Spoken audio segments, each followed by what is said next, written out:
I'm here in Manchester where protesters behind me have stopped the metro link in Manchester, as you can see.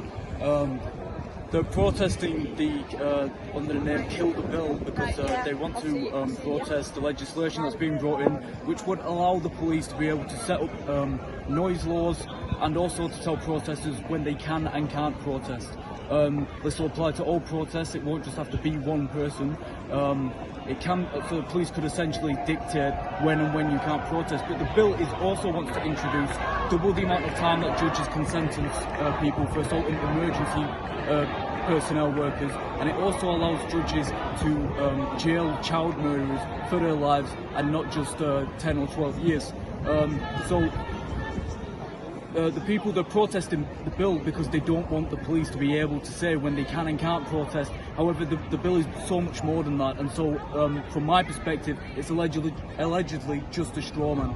Now, they've stopped the metro as a way to protest because, as you can see, the crowd is very small. It's only made up of about 20 people, and so it has made the national news, but it's nowhere near as big as they're having you believe it is.